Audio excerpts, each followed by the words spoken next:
नमस्कार. सकीने खूप मोठा प्रश्न तेजस्विनी आणि सरकार समोर उभा केलेला असतो. सकीने सांगितलेलं असतं की मी आता तुम्हाला एक प्रश्न विचारणार, त्या प्रश्नांची खरी खरी उत्तरं तुम्ही द्यायची.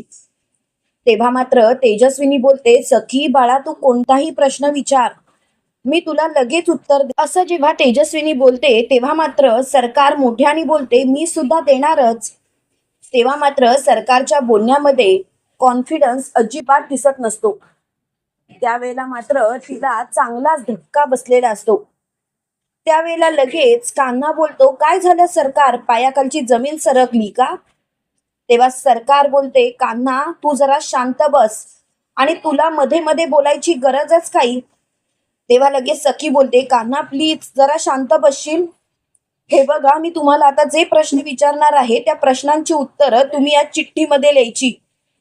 आणि जर का तुम्ही या चिठ्ठीमध्ये ती प्रश्नांची उत्तरं लिहिली तरच मी तुमच्या दोघींपैकी कोणाला तरी माझी खरी आई म्हणून जाहीर करेल. मला सुद्धा बघायचं आहे की तुमच्या दोघींपैकी कोणाला हे जास्त उत्तर माहिती आहे.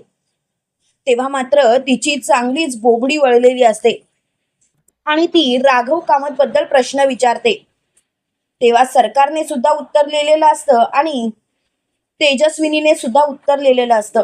त्यावेळेला सरकार तिच्या हातात तो चिठ्ठीचा कागद देते. ते उत्तर बघून सखीला खूप मोठा धक्का बसतो. सखी हादरते, हिला काय करावं तेच कळत नाही. त्यावेळेला लगेच कान्हा बोलतो, सखी मॅडम काय झालं? बेबी सरकार जे काही असेल ते स्पष्टपणे बोला. तेव्हा लगेच मोठ्यानी सखी बोलते, कान्हा अरे काय बोलावं तेच मला कळत नाही आहे. खरं तर ह्याच्यावरती काय रिॲक्ट करू हेच समजत नाहीये. म्हणजे आता आता मी करायचं तरी काय? तेवढ्यात मात्र तेजस्विनी बोलते, सखी सखी माझं पण उत्तर बघ ना चिठ्ठीमधलं, म्हणजे मी सुद्धा खोटं बोलते का हे तुला समजेल. तेव्हा सखी तेजस्विनीच्या हातातील चिठ्ठी घेते आणि तिच्यातलं उत्तर बघताच तिला धक्का बसतो. त्यावेळेला सरकार मोठ्याने बोलते, सखी काय झालंय? हे बघ सखी, त्या खूप जुन्या गोष्टी आहेत आणि त्या कदाचित मला आठवत नसतील. तेव्हा लगेच तेजस्विनी बोलते, असं कसं? आपल्या नवऱ्याच्या बाबतीत काय घडतंय आणि काय नाही ह्या सर्व गोष्टी मला तर आठवत आहेत आणि तुला कशा आठवू शकत नाही? मला माझ्या सखीच्या लहानपणापासूनच्या सर्व गोष्टी आठवत आहेत. हे ऐकल्यानंतर सखीला खूप मोठा धक्का बसतो. सखी बोलते, मला सगळं समजतंय, सगळं कळतंय, पण एक गोष्ट मात्र नक्की, कितीही काही झालं तरी सुद्धा मला आता हा विषय वाढवायचा नाही आहे. प्लीज हा विषय इथल्या इथे बंद करायचा. तेव्हा मात्र मोठ्यानी कान्हा बोलतो, सखी मॅडम काय झालं? तेव्हा लगेच सखी बोलते, जे उत्तर सरकारकडून अपेक्षित होतं ते उत्तर या बाईंनी दिलं. म्हणजे सरकार तुम्हाला काहीच आठवत नाहीये? सरकार असं कसं काय होऊ शकतं? तुम्हाला बाबांबद्दल काहीच गोष्टी कशा आठवत नाहीत? प्लीज सरकार प्लीज सांगा. तेव्हा मात्र तिची बोबडीच वळलेली असते. त्यावेळेला मात्र सरकार बोलते, याचा अर्थ काय सखी समजायचा मी? तू मला असं का सारखं सारखं बोलतेस? त्यावेळेला लगेच मोठ्याने सखी बोलते, कारण सरकार तुम्हाला माहिती तरी आहे का तुम्ही उत्तर पूर्णपणे चुकीचं दिलंय आणि ते उत्तर मला कधीच अपेक्षित नव्हतं. खरं तर आजपर्यंत मी तुम्हाला आई मानत आले, पण तुम्ही मात्र माझ्या आईच नाही आहात हे तुम्ही स्वतःच्या वागण्यातून बोलण्यातून सिद्ध केलं. आता काय करावं तेच कळत नाही. तेव्हा लगेच कान्हा बोलतो, सखी मॅडम अहो आम्हाला तर हे माहितीच होतं. सखी मॅडम खरं सांगायचं तर तुमच्या या गोष्टी लक्षात यायला पाहिजे होत्या. सखी मॅडम किती वेळा सांगायचं की तुम्ही चुकीचा निर्णय घेताय म्हणून? तेव्हा लगेच मोठ्याने सखी बोलते, कान्हा अरे किती वेळा तेच तेच हिणवणार आहेस? कान्हा खरंच मला कळत नाहीये की काय करावं ते, पण एक गोष्ट मात्र नक्की, आता माझे डोळे उघडले. मला कळून चुकलंय की आता काय खरं आणि काय खोटं ते, आणि आता मात्र मी शांत बसणार नाही. काही झालं ना तरी सगळ्या गोष्टी मी अगदी व्यवस्थित पार पाडणार. तेव्हा लगेच सरकार सखी जवळ जाते आणि सखीला बोलते, सखी सखी बाळा माझं ऐकून तरी घे. सखी बाळा असा विचार सुद्धा करू नकोस. सखी बाळा तू जे काही बोलतेस ना ते चुकीचं आहे. सखी बाळा नसेल मला आठवलं. अगं माझा कामाचा व्याप किती आहे तुला माहिती आहे ना. सखी बाळा त्याच्यातून मला या गोष्टी कशा आठवतील, तूच विचार कर ना. तेव्हा लगेच सखी बोलते, बस झालं सरकार, बस झालं. अहो किती नाटकं करणार आहात अजून. खरंच तुमच्या या नाटकांचा ना कंटाळा आलाय, कंटाळा. प्लीज या सर्व गोष्टी बंद करा. कारण कितीही काही झालं तरी सुद्धा मी आता शांत बसणार नाही आहे.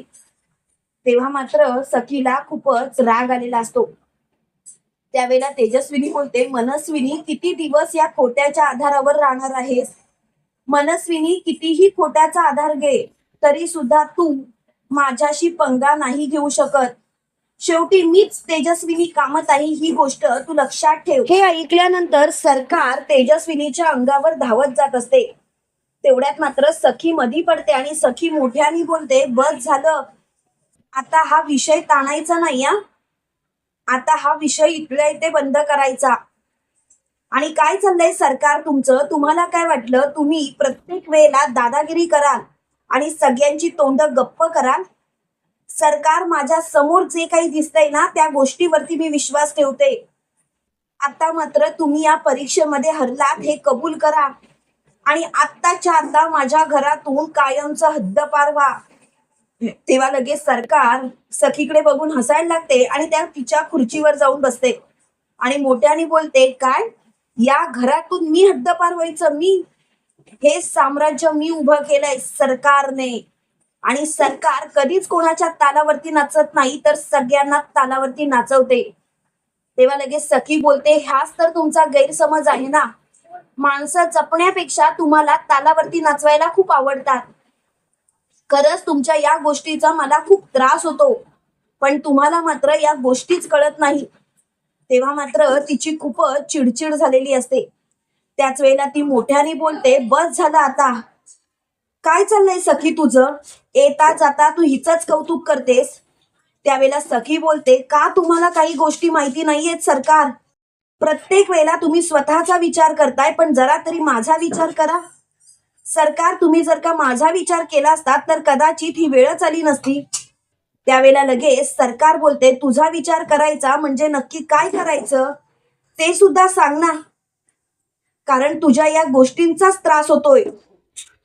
तेव्हा मात्र तिला खूपच राग येतो आणि ती मोठ्याने बोलते, बस. त्यावेळेला कान्हा बोलतो, सरकार अहो किती दिवस ही नाटकं करणार आहात. एक ना एक दिवस तुमची नाटकं ही बंदच होणार आहेत. आणि आता मात्र तुमची ही नाटकं बंद करा. कारण मला तुमच्या या गोष्टींचा त्रास व्हायला लागला सरकार. प्रत्येक वेळेला स्वतःच तेच खरं करू नका. तेव्हा मात्र तिला खूपच राग आलेला असतो. त्याच वेळेला लगेच मोठ्याने तेजस्विनी बोलते, मनस्विनी अगं बस कर. का माझ्या सखीला त्रास देतेस, का तिच्यापासून तिच्या आईला हिरावतेस, का तिच्या आईचं प्रेम तिला मिळवून देत नाहीयेस. तेव्हा लगेच मोठ्याने बोलते, गप्प बस. कोण मनस्विनी, आणि सारखं सारखं मनस्विनी मनस्विनी बोलू नकोस. त्यावेळेला ती मोठ्याने बोलते, पुरे झालं. आत्ताच्या आता इथून चालती पडायचं. आणि ती खऱ्या तेजस्विनीचा हात धरते आणि तिला धक्के मारत बाहेर काढत असते. त्यावेळेला लगेच मोठ्याने सखी बोलते, सरकार बस करावं नाटकं. किती दिवस ही नाटकं करणार आहात. सरकार खरंच तुमच्या या गोष्टींचा त्रास होतोय आणि प्लीज आता या सर्व गोष्टी बंद करा, नाहीतर सगळं काही उद्ध्वस्त होऊन जाईल. त्यावेळेला लगेच कान्हा सखीला बोलतो, सखी मॅडम हे काय चाललंय. तुमच्या डोळ्यात देखत तुमच्या आईला फरफटत बाहेर काढलं जातं आणि तुम्ही मात्र बघत बसताय. सखी मॅडम तुमचं हे वागणं मात्र मला अजिबात पटत नाही आहे. सखी मॅडम आजपर्यंत सरकारने स्वतःचं वर्चस्व ह्या घरात दाखवलं. कधीतरी त्यांनी तुम्हाला शांतपणे मनापासून स्वतःला स्वीकारलं का, विचारा ना. तेव्हा लगेच सखी बोलते, नाही ना, कधीच नाही. तेव्हा मात्र कान्हा बोलतो, सखी मॅडम याच गोष्टीचा विचार करा. तेव्हा सखी बोलते, कान्हा मला सगळं समजतंय, आणि सरकार, तुम्ही माझ्या आईला बाहेर काढणाऱ्या कोण? तुम्हाला कुणी हक्क दिला? ही सगळी प्रॉपर्टी आहे ना, ती माझ्या बाबांची आहे आणि त्याच्यावरती तुम्ही हक्क गाजवताय. एक गोष्ट लक्षात ठेवा सरकार, माझ्या बाबांच्या प्रॉपर्टीवरती हक्क गाजवायचा नाही. आजपासून सगळे अधिकार मी तुमच्यापासून काढून घेतले आणि आत्ताच्या आता तुम्ही माझ्या घरातून चालतं पडायचं. तेव्हा सखीला सरकार बोलते, सखी, कळतंय का तुला तू काय बोलतेस ते? आणि तू विसरतेस का तू सरकारशी बोलतेस? तेव्हा सखी बोलते, नाही, अजून तरी मी विसरलेच नाहीये की मी सरकारशी बोलते. कधीतरी 12 वर्षापूर्वी का होईना, पण मी तुम्हाला आई अशी हाक मारली होती. मला असं वाटत होतं की तुम्हीच माझ्या आई आहात, पण नाही, तुम्ही माझ्या आई असूच शकत नाही सरकार, कारण तुमची ती लायकीच नाहीये. तेव्हा मात्र सरकार मोठ्याने बोलते, सखी, तुझ्या तोंडाला आवर घाल आणि सरकारशी या भाषेत बोलायचं नाही, नाहीतर इकडचं थोबाड तिकडे करेल. तेव्हा मात्र कान्हा बोलतो, बस झालं सरकार, बस झालं. मी माझ्या बायकोचा अपमान सहन करू शकत नाही आणि यापुढे जर का माझ्या बायकोशी अशा पद्धतीने बोललात ना, तर तुमची कशी वाट लावेल ना तुम्हाला माहिती नाही. तेव्हा मात्र सरकार बोलते, कान्हा, असं नाही वाटत तुला? तू अति बोलतोयस. कान्हा, जरा तरी विचार कर आणि जरा विचार करून वागत जा. तेव्हा लगेच कान्हा बोलतो, बस झालं आता, आता खूप झालं, खूप गोष्टी सहन केल्या. तेवढ्यात मात्र मोठ्याने परशु बोलतो, म्हणजे म्हणजे तुम्ही सरकार, म्हणजे तुम्ही मनस्विनी आहात? म्हणजे इतकी वर्ष आम्ही तुमच्या तालावरती नाचत होतो, आता मात्र नाही. आत्ताच्या आता हिला घराबाहेर काढलं पाहिजे, हिची या घरात राहायची लायकीच नाहीये. तेव्हा लगेच सखी बोलते, अगदी बरोबर. आणि सखी सरकारचा हात धरते आणि तिला फरफटत घराबाहेर काढत असते. तेवढ्यात सरकार सखीला ढकलून देते. तेव्हा कान्हा मोठ्याने ओरडतो, बस झालं, या बाईची नाटकं खूप सहन झाली, आता मात्र नाही सहन करवत. आत्ताच्या आता या बाईला घराबाहेर हाकला. काही झालं तरी सुद्धा मला या बाईचं तोंड बघायचं नाही. तेव्हा मात्र सरकारला खूप राग आलेला असतो आणि सरकार मोठ्याने बोलते, कान्हा, एक गोष्ट लक्षात ठेव, सखीसाठी मी तुझी निवड केली आहे. तेव्हा लगेच सखी म्हणते, 1 मिनिट, कान्हाची निवड मी स्वतः केली आहे आणि यापुढे अशा बाबतीत काहीही बोलायचं नाही. आणि असा जर का बोलण्याचा विचार जरी करत असाल ना, तर तुम्ही खूप मोठी चूक करताय. प्लीज स्वतःला जरा शांत करा सरकार, कारण तुमचा खेळ समाप्त झालाय. आता मी तुम्हाला घराबाहेर काढण्याऐवजी जर तुम्ही स्वतःहून घराबाहेर पडलात तर खरंच खूप बरं होईल. हे ऐकल्यानंतर चांगलीच बोबडी सरकारची वळलेली असते. काय बोलावं ते सरकारला कळतच नसतं. सरकार मोठ्याने बोलते, संपलंय सर्व आता, असं तुम्हाला वाटतंय, पण सरकार एवढ्या लवकर हार मानणार नाही. सरकार काय काय करू शकते याची तुम्हाला गॅरंटीच नाहीये. तेव्हा मात्र कान्हा बोलतो, तुम्हाला जे करायचंय ते करा, आम्ही काही तुम्हाला घाबरत नाही. पण एक गोष्ट मात्र लक्षात ठेवायची सरकार, प्रत्येक दिवस तुमचाच असेल असं नाही. आजचा दिवस आमचा आहे आणि आम्ही तुमच्यावरती मात केले, अशाच प्रकारे सखी आणि मी मिळून तुमच्यावरती कायम मात करू. आणि हो, पुन्हा कधी जर का, खरोखर सांगतो, तेजस्विनी राघव कामतच्या वाटेला जायचा प्रयत्न जरी केलात तरी सुद्धा तुम्हाला संपवायला मी मागे पुढे पाहणार नाही. तेजस्विनी कामतच्या आसपास सुद्धा तुम्ही अजिबात यायचं नाही. हे ऐकल्यानंतर सरकार बोलते, कान्हा, उगाच जास्त शहाणपणा करू नकोस, स्वतःच तोंडघशी आपटशील. तेव्हा लगेच कान्हा बोलतो, तोंडघशी तर तुम्ही आपटलाय सरकार, अहो तुम्ही माझी कशाला वाट बघताय? आणि तसंही सरकार, तोंडघशी आपटलेल्या माणसांशी मला नाही बोलायचं. हे ऐकल्यानंतर सरकारची खूपच चिडचिड होते. त्यावेळेला लगेच सरकार मोठ्याने बोलते, आता सगळं संपलंय असं वाटतंय ना?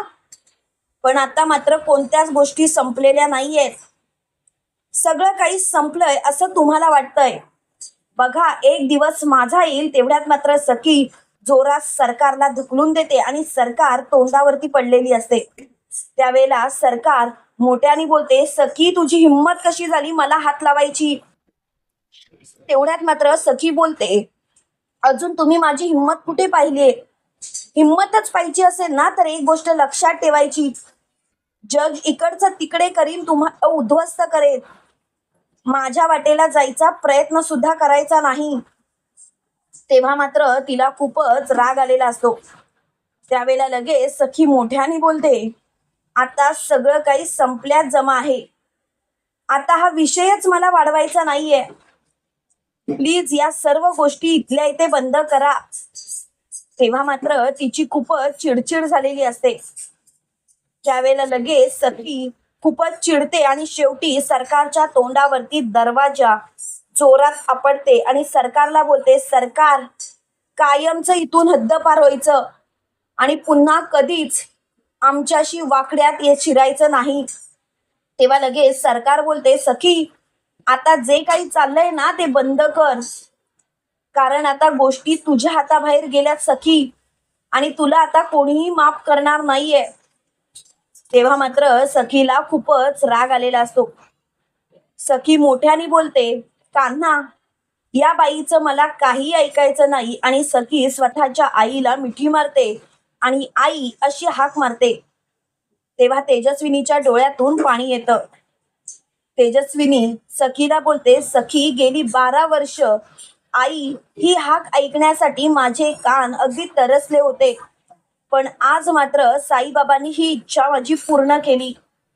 तेव्हा सखी बोलते, आई मी तरी तुला ओळखायला कशी काय चुकले?